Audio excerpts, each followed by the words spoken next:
महफिल तेरे पैरी रख दे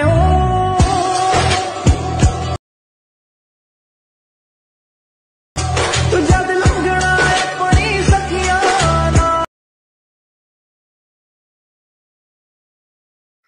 तो गाइस আপনারা যদি এই ধরনের হোয়াটসঅ্যাপ স্ট্যাটাস বা ভিডিও এডিট করতে চাও তাহলে চ্যানেলটি সাবস্ক্রাইব করে বেল আইকনটি প্রেস করে দিবেন। প্রথমে চলে আসো এই ভিএনএফ টা এখানে সেটাকে ওপেন করে দেব। আসার পরে এটাকে কি করব উপরে যে থ্রি ডট বলা যে অপশন আছে একদম কোনায় সেখানে আবার ক্লিক করে দেব। ক্লিক করার পর স্ক্যানার বলা যে অপশন আছে সেখানে আবার ক্লিক করে দেব। সেখানে আবার ক্লিক করে দেব। ক্লিক করার পর এটাকে কি করব এই যে অপশনটা আছে আবার সেম ওখানেই ক্লিক করে দেব। আসার পর এখান থেকে বারকোডটা সিলেক্ট করে নেব। এখান থেকে একটা বারকোড আছে সেটাকে আমরা সিলেক্ট করে নেব এটাকে।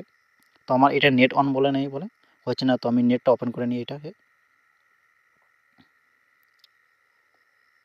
তো নেটটা ওপেন করে নিচ্ছি। তো আমি এই বারকোডটা আমি এইখান থেকে ক্লিক করে নেব, এটাকে সিলেক্ট করে নেব। ওখানে সিলেক্ট করার পর একদম রিডাইরেক্ট হয়ে যাবে এখানে। আসার পর এটাকে কি করব এই যে অপশন আছে এখানে সেখানে আবার ক্লিক করে নেব। এখানে নিচে অপশনে ক্লিক করে নেব। আসার পর এটা একটু লোডিং হবে এখান থেকে। লোডিং হওয়ার পর এখান থেকে একটা ইমেজ এখান থেকে সিলেক্ট করে নেব। তো আমি এইখান থেকে একটা ইমেজ এখান থেকে সিলেক্ট করে নিই, মানে একটা ফটো সিলেক্ট করে নিই। এখান থেকে ফটো সিলেক্ট করে নিলাম। সিলেক্ট করার পর এখান থেকে কী করব এই যে নেক্সট বলে যে অপশন আছে সেখানে আবার সেম আবার ওখানে ক্লিক করে নেব। ক্লিক করার পর ভিডিওটা এখান থেকে তৈরি হয়ে গেছে, মানে অ্যাড হয়ে গেছে সব ভিডিওটা।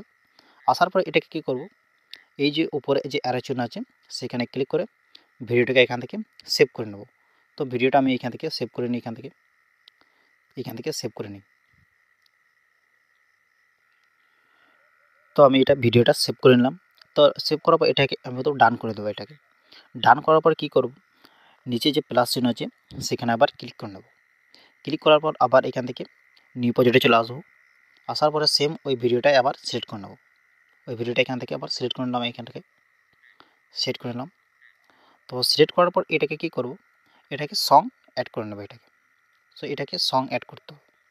সো সং এই যে একটা পিএনজি পাবো ব্ল্যাক স্ক্রিন সেটাকে আমরা এখান থেকে ডিলিট করে নেব। ডিলিট করার পর আবার সেম এখানেই ক্লিক করে দেবো। ভিডিও ফটোতে ক্লিক করে নেব। মাই মিউজিকে চলে আসবো।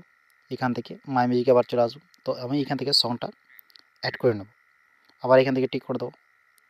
তো সংটা অ্যাড হয়ে গেছে। সংটা ওখানে অ্যাড করা নেই বলে এখান থেকে আলাদা করে সংটা অ্যাড করে নিলাম। অ্যাড করার পর কী করব উপরে যে অ্যারো চিহ্ন আছে সেখানে ক্লিক করে ভিডিওটাকে সেভ করে নেব।